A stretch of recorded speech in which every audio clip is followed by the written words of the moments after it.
Então, vamos continuar o nosso estudo sobre o direito à greve, que é um direito de natureza coletiva. O artigo 3º da Lei de Greve deixa algo muito claro, eu falei no vídeo anterior.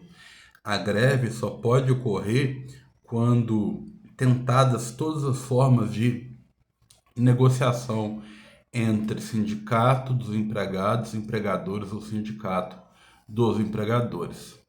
Tanto é que o artigo 3º da Lei de Greve fala isso expressamente. Se não houver negociação coletiva prévia ou tentativa de resolução via arbitragem, a greve é ilícita, é abusiva. O quórum deliberativo para cada greve.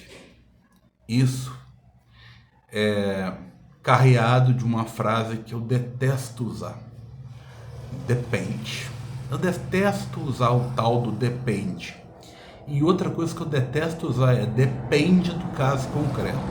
Se eu não souber responder uma pergunta, eu vou estudar para responder essa pergunta. Mas o depende e depende do caso concreto, ou vocês vão estudar isso no próximo período.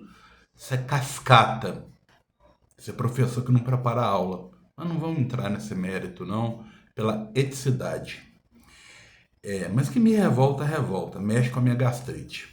Olha só, o que a lei de greve fixa no artigo 7º, parágrafo 4º, é que cada categoria tem seu estatuto e a Assembleia Geral de cada categoria é que vai fixar quais são as reivindicações e o quórum para determinação de greve. Ou seja, a lei de greve não tratou de maneira expressa do quórum necessário para deflagração da greve. Deixou isso para os sindicatos, para a Assembleia Geral. Deixou isso para cada estatuto de sindicato, ok? Até porque a greve tem que ser puxada pelos sindicatos. Quando os sindicatos não deflagram a greve, aí vem o artigo 611, parágrafo 3º, dizendo que na falta de ação do sindicato, cabem às federações e confederações tomarem voz ativa, inclusive, para celebrar a greve. A greve abusiva, ela é basicamente regida do ponto de vista de súmula, pela súmula 189 do TST. E a competência para julgar se uma greve é abusiva ou não é da Justiça do Trabalho. Assim como a competência para julgar o dissídio coletivo é também da Justiça do Trabalho. Aí surge uma pergunta que é campeã em concursos. O Ministério Público pode ajuizar por conta própria o dissídio coletivo? A resposta é a palavra que eu detesto. Depende. Mas aí tem resposta no depende. Se forem atividades essenciais, o Ministério Público pode pedir a instauração do dissídio coletivo a ser decidido pela Justiça do Trabalho, tão somente no caso de atividades essenciais. Uma coisa que não pode existir em matéria de greve é a sabotagem. Quando existe depredação do patrimônio da empresa, os empregados vão ter responsabilidade civil e criminal, além da possibilidade, é lógico, da demissão por justa causa. Importante dizer que, durante a greve, sendo a greve lícita, regular, o empregador não pode contratar novos empregados ou contratar empregados temporários. Mas se a Justiça do Trabalho decretar que a greve é ilícita, meu amigo, pode contratar novos empregados, tá? Pode, tá? E aí, provavelmente, uma greve, por exemplo, que era uma interrupção de contrato de trabalho.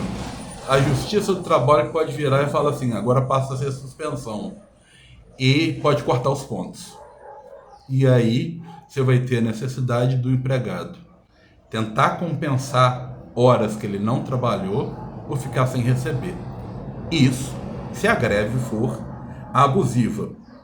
É importante dizer o seguinte, você também o C deixou bem claro que eu sou mineiro, né?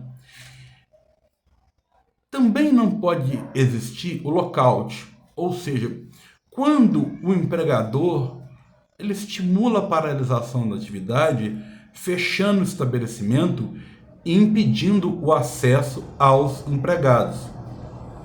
Greve é direito dos empregados, não dos empregadores. O artigo 17 da lei de greve veda isso, inclusive fala que se o empregador fizer isso, ele tem que pagar salário e isso pode gerar rescisão indireta.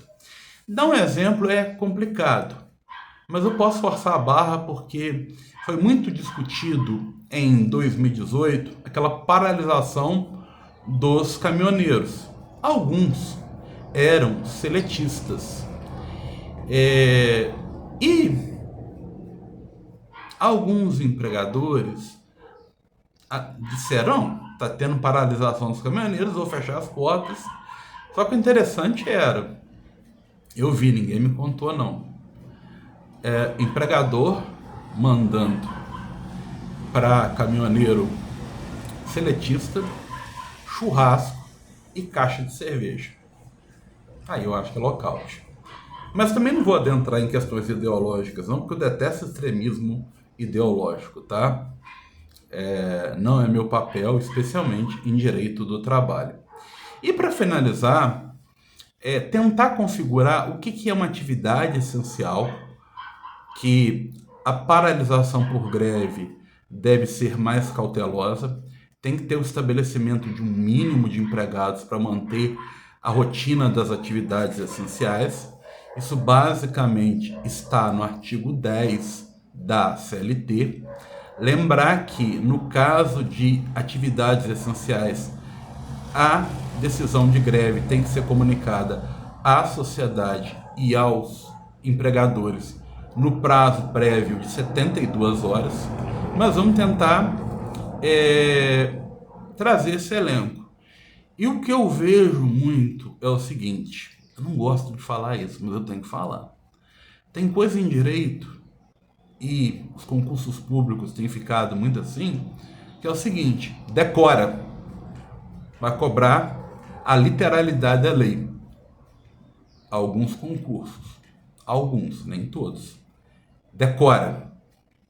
É isso. Mas eu vou tentar ajudar quem está me assistindo a decorar. Atividades essenciais segundo o artigo 10 da lei de greve: água, energia elétrica, gás, combustíveis, hospitais, medicamentos, alimentos, funerárias, transporte coletivo, esgoto, lixo, telecomunicações, substâncias radioativas, controle de tráfego aéreo, compensação bancária. Sendo certo que atividade bancária não é tida como essencial, mas a compensação bancária é. Então, feita essa apresentação sobre greve, está na hora da minha pseudo-greve, que é encerrar esse vídeo, mas é lógico que no momento oportuno teremos mais um episódio da série João Fernando falando de direito do trabalho, direito coletivo. Me acompanhem. Me sigam na minha no meu canal, deem likes, façam comentários e distribuam esse conteúdo para amigos e conhecidos, tá ok? Estou buscando entregar conhecimento didático e buscando sintetizar questões que eu acho importantes, e eu aprendi que informação por si só não vale nada, mas informação pode gerar conhecimento. Conhecimento por si só não vale nada, mas conhecimento pode gerar sabedoria. Então eu estou buscando sabedoria, algo mais elevado que o meu título de mestre em Direito Constitucional, mais de 20 anos como docente e mais de 20 anos como advogado. Eu busco sabedoria.